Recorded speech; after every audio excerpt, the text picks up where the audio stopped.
Olá! Hoje eu vou falar de um assunto que vai ser fundamental para a compreensão de diversos assuntos que a gente vai abordar e temos intenção de conversar no futuro.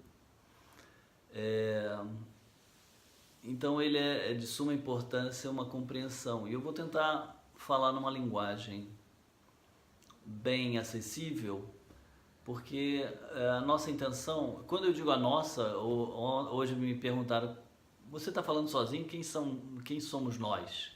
Né? A quem você se refere?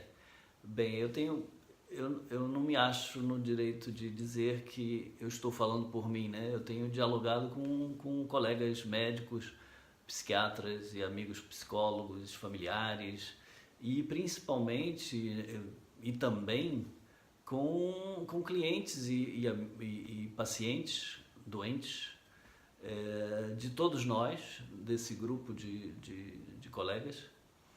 E a gente aprende também com os doentes, né?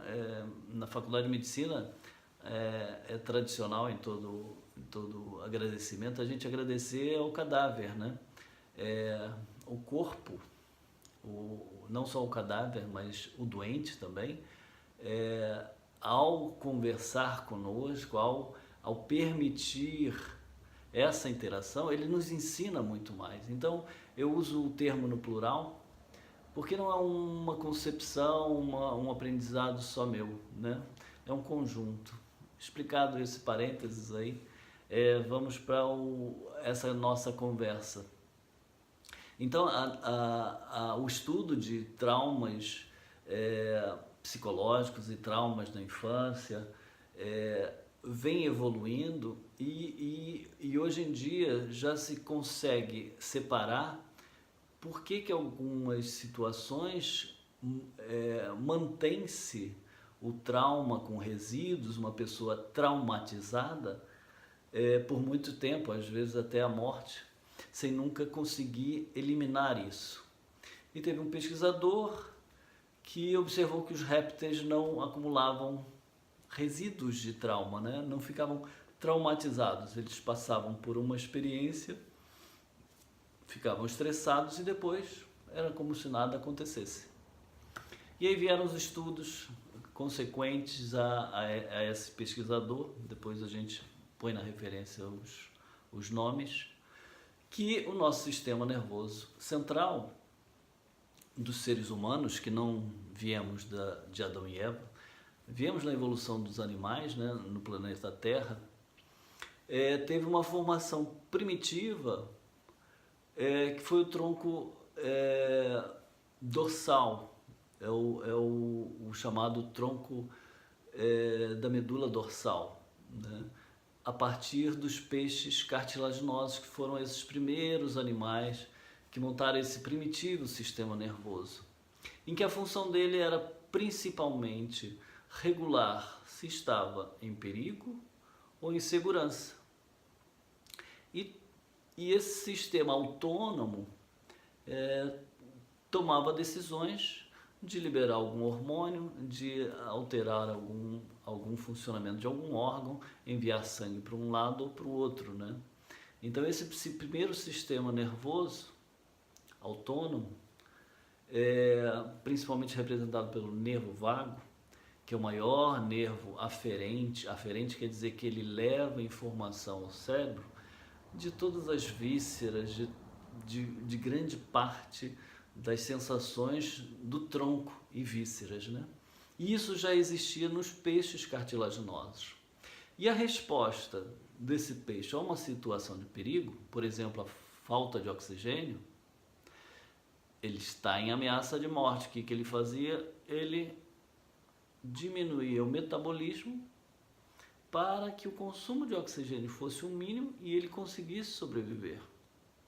A esse mecanismo, nós atualmente resumimos o termo como um congelamento, ou seria uma associação mais fácil à hibernação, mas fiquemos com o termo congelamento, que vai ser muito importante lá na frente em diversas conversas, né?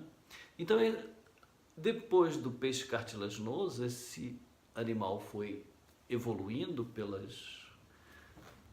teorias que todo mundo sabe, não cabe agora abrir esse parêntese, e evoluiu para répteis. Então nós seres humanos, os mamíferos, também viemos dos répteis. E os répteis apresentaram uma grande evolução de sistema nervoso autônomo, que foi o aparecimento do sistema simpático. Não era mais o parasimpático, mas o simpático, e o simpático é responsável pela luta e fuga. Então até hoje, quando a gente vê um lagarto tranquilamente passeando ou parado, e ele avista um gavião, uma águia, um falcão, ele tem a reação de luta e fuga. É um desbloquear instantâneo de hormônios e neurotransmissores, adrenalina, cortisol, para lutar ou fugir. Então, a movimentação de sangue, a paralisação de alguns órgãos, a dilatação de pupila para aumentar o campo visual. Então tem toda aquela reação de lutar ou fugir, né? Então nós seres humanos temos primitivamente uma parte do sistema nervoso que é o tronco dorsal, principalmente informações trazidas pelo nervo vago, dos peixes cartilaginosos. Depois teve uma parte do sistema simpático, que é dos répteis, alguns falam que é o sistema reptiliano, e depois dos répteis evoluímos para os mamíferos, né? E os mamíferos evoluíram não da cobra nem do lagarto, mas principalmente das tartarugas, né? Répteis que têm semelhanças de quadril e clavícula. E qual foi a característica acrescentada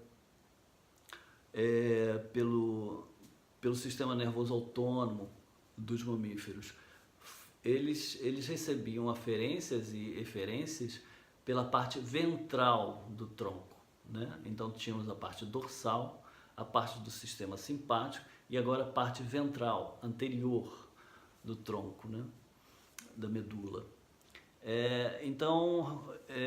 Enquanto no nervo vago, que trazia informações aferentes do tronco e vísceras, esse traz os pares cranianos 5, 7, 9, 10, 11 e diversas informações, até pescoço, né?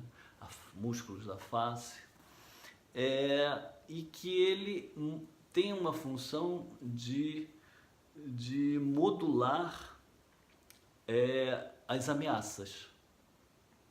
Então sofre uma ameaça, ele tem como dosar e ajustar se aquilo é muito assustador, se é ameaça à morte,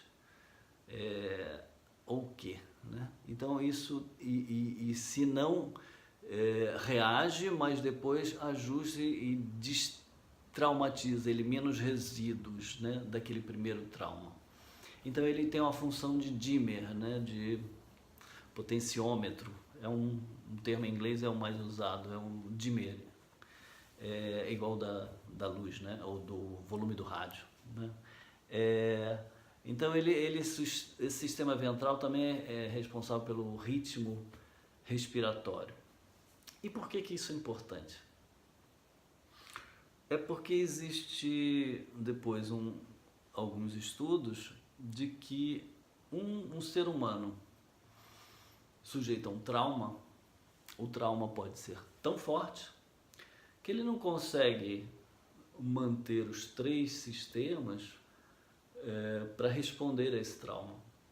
Acontece muitas vezes que ele dissocia, essa é a teoria da dissociação jaconiana. Ele, ao invés, no momento de um trauma, por exemplo, um assalto, algumas pessoas começam a gritar: socorro, socorro, socorro. Isso é uma reação ventral, isso é uma reação bem evoluída, uma reação dos mamíferos, né? Se aparece um leão frente a um bando um bando de pássaros, né? Eles todos olham e começam a piar, a gritar. Então a verbalização, a vocalização é uma defesa bem evoluída, né? Eu estou falando de pássaros, os pássaros evoluíram de répteis rastejantes, né? Mas poderia ser um grupo de javalis, um predador e uma vítima, né?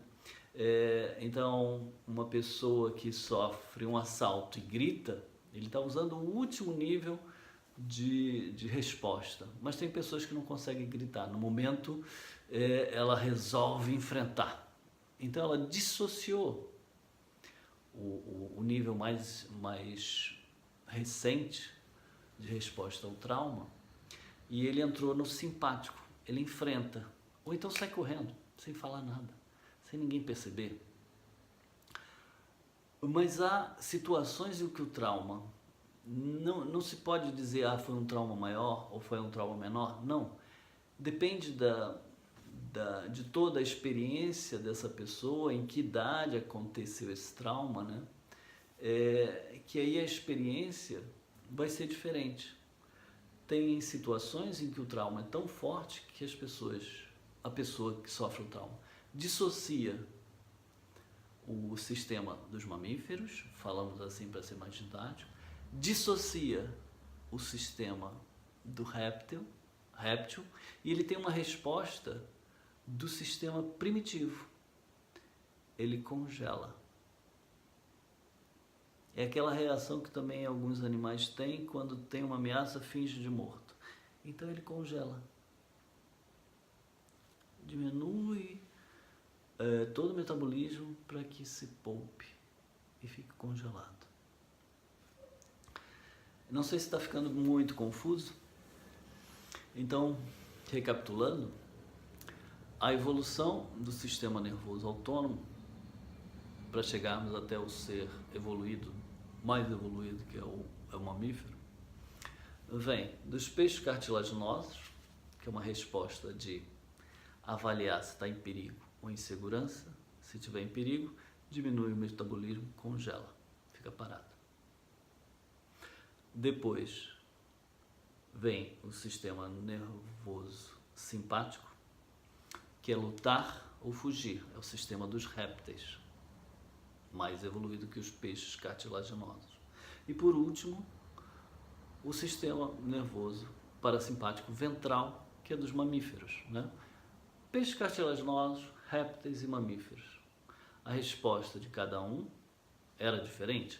Nós contemos em nós essas três possibilidades e até as três ao mesmo tempo, ou dosada, dimerizada, controlada. Mas em situações extremas, a pessoa passando por um terremoto, ou um grande incêndio, ou um afogamento, tem pessoas que começam a gritar, tem pessoas que não conseguem falar, mas nadam desesperadamente ou correm desesperadamente. Mas existem pessoas que dissociaram o primeiro, dissociaram o segundo e ficam completamente paralisadas, petrificadas, sem reação. Essa compreensão vai explicar muitas coisas e muitas reações e diversas consequências. Eu já vou adiantando, por exemplo, que pessoas que passaram por traumas muito fortes, que congelaram, o congelamento também remete a um apagamento de memória, a um recalque dessa memória no subconsciente. E às vezes é muito trabalhoso chegar nessa memória que está no corpo,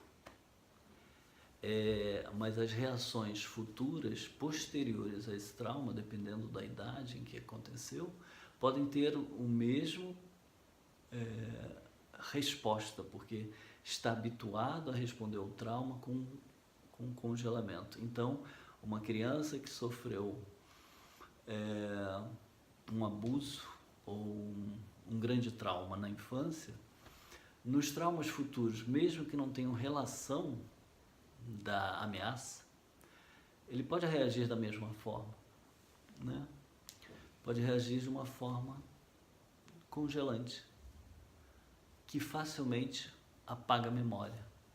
Então essa pessoa pode ser uma mulher com 40 anos, que sofreu um abuso na infância, mas depois, com todas as sequelas desse abuso, pode ter se desenvolvido uma sexualidade reprimida, pode ter encontrado relacionamentos de pessoas abusivas e esses abusos ela perde a memória e nem se faz queixa, pode se transformar um comportamento praticamente masoquista. Eu não estou querendo dar, nesse momento, uma justificação ou relação causa e efeito, né? Mas é só uma aproximação desse pensamento. Eu vou ver, vamos parar por aqui e eu vou referenciar esse diálogo aqui, essa conversa, em outros vídeos. Um abraço.